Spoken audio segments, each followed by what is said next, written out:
Mhm. Hey, Devin. Hey, Dean. Okay, Devin. Tell folks a little bit about who you are, and then I want to drop you into some hypothetical situations and see what you do. Absolutely. So, Devin Noonan, currently the co-founder and chief business officer at MyMerigen. It's a biotech company about to Hmm. make its way out of stealth mode. We're really excited about it. Essentially, delivering new foundational materials to RNA therapeutic companies to solve some of the most troublesome diseases out there in the world. So, your cancers, Alzheimer's, ALS, you Right. name it. We're really targeting that through B2B relationships with biotech and pharma companies. Wow. So All super right. excited about that, and also working on a few other projects. One of which chief revenue officer at Visify. So actually bringing local travel knowledge Right. and some AI wrapped into that to help Hmm. people as they're navigating their trips. So, does that mean you're like fractional, or you're full time in multiple companies, or how does it work? The primary focus is what you see with my marriage in here, and Mhm. then the Advisify and a few other things, more fractional at this stage of the game as the product's being built out and developed. Busy guy. Okay. So here's scenario number one. You're starting with 'cause the podcast is all about different types of beginnings. So you're either starting at a brand new company, or you've brought on a brand new fractional client, however you want to run it. Okay. And they're really close to your home. So they're not going to be virtual for you. You're actually going to show up on the very first day with the brand new client or the brand new job and brand new project engagement, everything. And so you're walking in there on a Monday morning. And when you walk into a new situation like that, what's the nightmare scenario you could be walking into? And what's the dream scenario you could be walking into? All right. Well, let's start with the dream scenario Yeah. here. And, you walk in, and for lack of a better word, everyone's got their shit together. So Hmm. the business has clarity from the top down. I think that's super important. You want to have clarity on your ICP, you want to have very strong internal collaboration and Hmm. processes. When I think about the CRO role specifically, clean pipeline data and a CRM that is operational, that you can actually glean insights from. You want to have your KPIs plastered on the wall, as I like to say, where everyone knows what that North Star metric is that you're really swimming towards. Hmm. And success is just clearly defined across all of your business units and functions. And for me, I want to see a company that's forward thinking, where RevOps is already implemented. It's more of a secret weapon rather than the first fix that you need to tackle.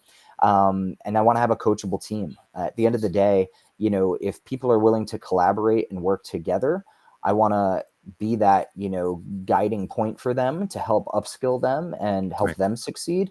Where I think a lot of organizations, depending on what you walk into, and I guess this pivots a bit into the nightmare scenario. It's, hey, you actually got to can a couple of sales reps to start. We don't have a team in place. Our CRM is an absolute nightmare with Right. outdated information and data. We haven't defined the sales process yet. There isn't maybe a strong marketing or product market fit in place. The culture is just toxic. People don't know what they're working towards. And you're really just constantly chasing, right? Quarterly or annual metrics, versus swimming towards those bigger goals that should align the entire company. All right. Oh, that would be a mess. Okay. So let's stay in the same scenario, but we're going to jump ahead 90 days, Hmm. which is as far ahead as we ever go in this podcast. We're going to go to 90 days. You're walking down the hall, right, at the company, and someone from the board or someone, another like C-level executive, is walking in the other direction and say, "Hey, Devin, I was just talking about you and thinking about you last night, man. It's like I gotta admit, I understood the value proposition when we first brought you in and allocated spend and decided on you versus everyone. I got that, right? And that's been great. But honestly, it was only like now about 3 months in that I really had my aha moment and I understood what you were like really bringing to us. Like, what's the aha moment? Honestly, it's organizational, clarity. I think from the top down, the most common right challenges that I see are, you have disparate tech systems, you've Mhm. got disjointed cross-functional teams, and people really aren't aligned with your core business objectives. And It sounds so simple when you say it out loud, but at the end of the day, I would say, 75%, maybe even more of businesses don't have that streamlined clarity across the org. So I look at it as my responsibility when I walk into a company to make sure that's buttoned up first and foremost. Even though it may not fit into that job description that you're looking Right. at, when you're getting ready to sign on, you really need to be that guiding light for the rest of the organization. And if you can identify gaps, there's a lot that goes into your role outside of that, one pager that they give you at the, Yeah. start of your job. So own as much as you can, and bring the people together, and make sure that everyone's rowing in the right direction. I think that's the most critical thing that you can bring to the table in this role. No, that's great. Okay, so let's go back to our day one. It's going to be a very busy day for you, hypothetically. Okay, so everyone knew ahead of time that you were only going to be able to spend like the first few hours with this company because you had prior commitments. And here's the next prior commitment. So you're going to drive downtown, and then big hotel, and there's a conference going on, and you're one of the speakers. So you're going to get up on stage, and you're going to talk to this audience, maybe 250 people. Okay, every one of them has come up through the ranks and is about to start their first ever CRO or CRO type job tomorrow. Okay, so like experience in sales and even sales management, but they've never been at the CRO level before. And so you're the expert. So I'm going to walk you through like 3 sentiments, and then you just fill in the blanks as much time as you need to explain to these poor, crazy people what they're about to step into. Okay. So the first one is like, as a CRO starting out at a company, I think you'll be most surprised by what? I think you'll be most surprised by how much of a CRO's job is actually internal company therapy. You spend as much time aligning various C-suite personalities, VPs, and others as you do coaching reps.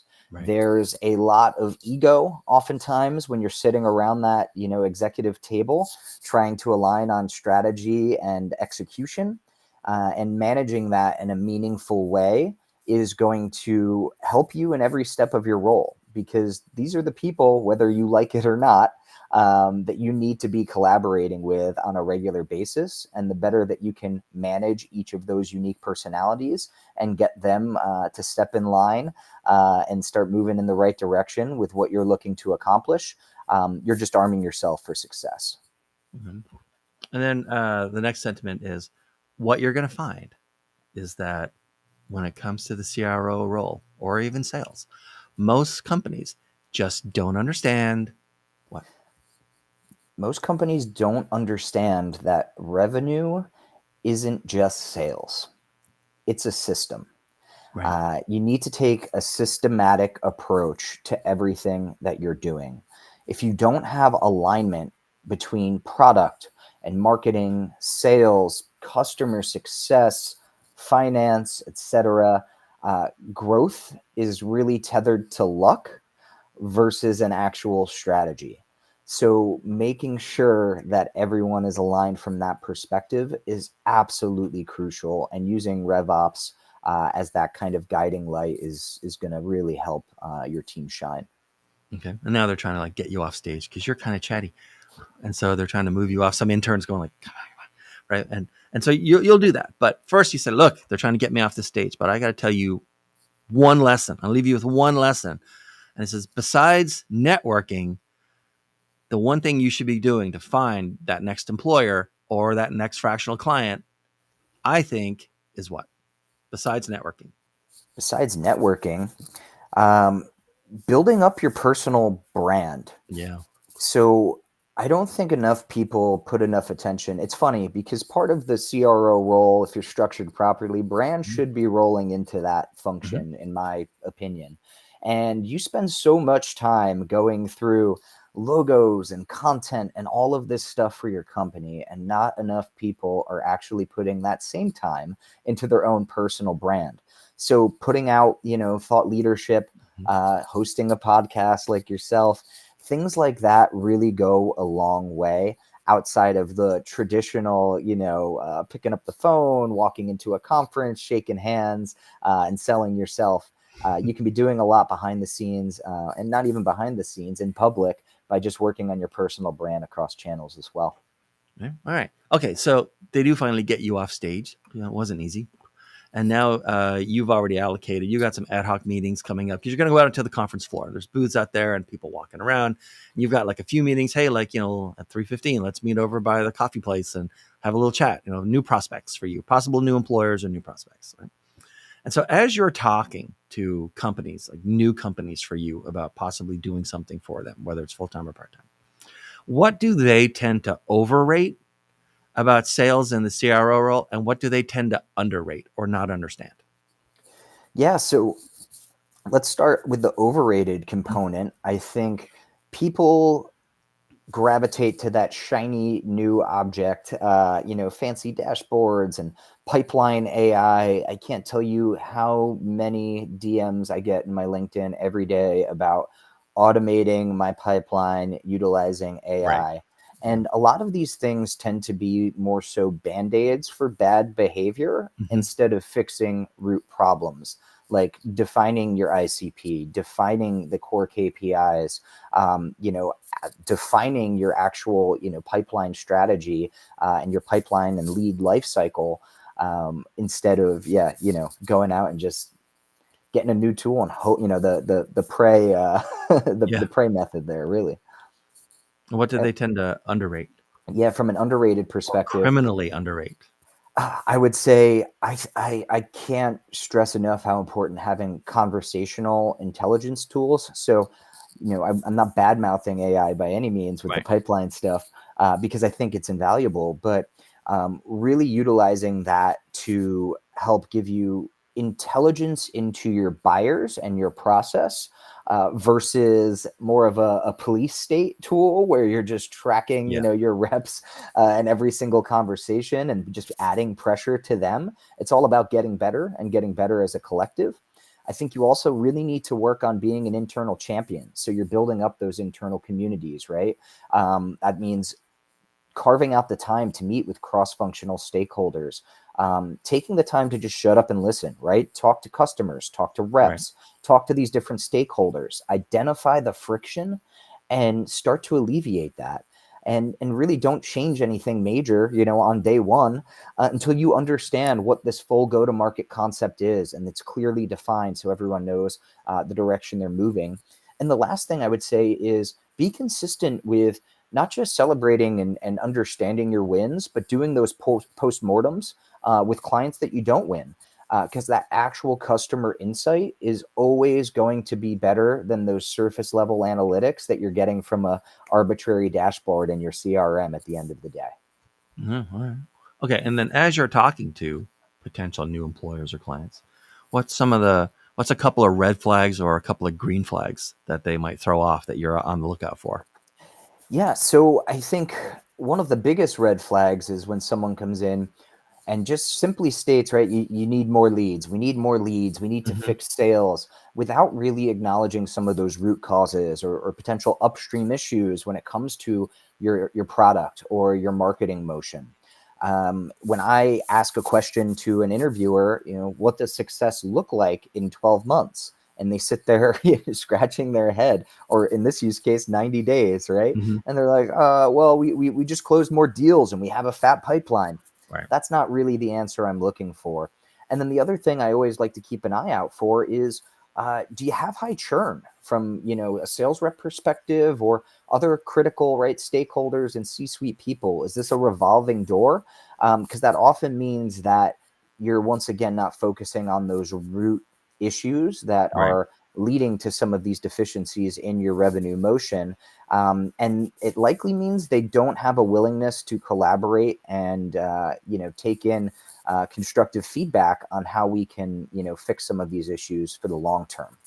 Now, thinking about the green flags, Mm-hmm. I would say I want a CEO that I can partner with and that really values revenue as a company-wide responsibility. So it's not just these sales targets, right? It's that it's from product to marketing to finance across the board. Everyone's really aligned, and is putting the buyer at the center of the journey, right? That's the core of RevOps at the end of the Right. day. Everything wraps around the buyer and creating a frictionless buying experience that also, helps to retain customers for the long term, and then also helps you to ultimately, grow those customers and work on upsells. So a real clear focus on the buyer journey and the product market fit is essential there. And I also like to see when other departments are involved in that hiring process. So it's not just me meeting with the CEO or someone that's engaged in sales directly, but I also get FaceTime with the CFO, the CMO, Right. customer success. That really signals to me that there is strong alignment across the company and that I'm going to have more success because I do have partners in the business that are also, tied to this mutual, strategy and vision. All right. All right. So this has been great, and we're going to wind down. But I have a question to ask you. I have a two-part question to ask you. So basically, it's a 10-year view.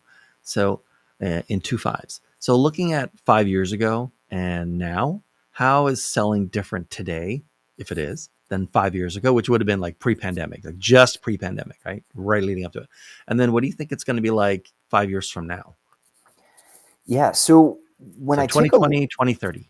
absolutely, when I take a look back, I think you could get away with a very broken process because AI wasn't on the scene yet. Mm-hmm. You were able to still land just cold email touches. I think Right. cold calling has fallen off the map, probably dating back a bit to 5 years plus. And I Mm-hmm. don't envision cold calling necessarily going away, but I do envision looking forward there being a lot more emphasis on these multi-channel approaches. So you're hitting people with text, you're popping up on some of your paid advertising, you're sliding in the DMs on LinkedIn. It's really a holistic view that's driven by AI, I think, into the future. So, that's some of the core things I think that have changed. I think moving forward, you really need to be a systems thinker. So you need to be orchestrating your RevOps and the revenue organization, the organization as a whole, like a supply chain where everything's interconnected. There are conditional dynamics that are directly affected by someone dropping the ball in a different department that impacts the way that you're able to execute. Right. And I think that, you know, the way that we're shifting here moving forward is towards a much more deeply personalized and consultative sale than transactional, and really powering that, automating as much as possible, eliminating a lot of that manual work and effort through the utilization of AI, so that now your reps and the people that are driving revenue in the business forward are acting more as trusted advisors. I think the best orgs, are both product led and sales assisted. It's really not an either or anymore. So you want to make sure that everything is streamlined from that perspective. And if you're not utilizing AI and AI agents to facilitate that, you are going to be absolutely missing the boat and falling behind the competition in a massive way. Yeah. You have to multiply yourself with Hmm. AI. All right. So, Devin, this has been fantastic. Thank you very much. How and who should be getting in contact with you these days, and what's the best way to do it? Yeah, so the core things, if you're in the biotech tech landscape and working for pharma, you're developing RNA therapeutics, we could have some really meaningful conversations about how we Mm. can cut your cost, scale your discovery and drug development, and really help you bring a better science to market that can impact a lot of lives. Similarly, I am still doing some consulting and fractional work. So if you're looking for someone to come in and streamline and optimize processes, and really, whether you're an emerging startup or you've been in business but you're really struggling to break through some of those revenue targets and thresholds, I can drive a lot of value for you in that manner. Best way to get me is to either shoot me a DM on LinkedIn /in/ Devin Noonan, Mhm. or you can shoot me a quick email at devin@mymerigen.com. So that's DEVIN at MIMERIGEN.com. All right, Devin, this has been fantastic. Thank you very much, sir. I appreciate this so much. Yeah, thank you, Dean. And I'd be Oh, remiss if I didn't also share. I will have a new book that's all about scaling oh your man. business coming out here in the next couple of months. So keep an eye out. It'll be my first authored work. I'm about 75, 80% of the way there. Very excited about it. The title at the moment is Scaling a Business the Systematic Way. I talked a lot about systems today, and I think if you take a systematic approach to what you're doing, you can scale your business, yourself, and really anything you're trying to accomplish in life. I try to simplify things Very and much give so. you some actionable frameworks to make that work. So excited to see that out there just in time for the holidays. That Great is awesome. Yeah, stocking stuffer for you. definitely going to keep an eye out for that one. All right. Thank you very much. Thanks, everyone. See you next time. Bye. Thanks, team.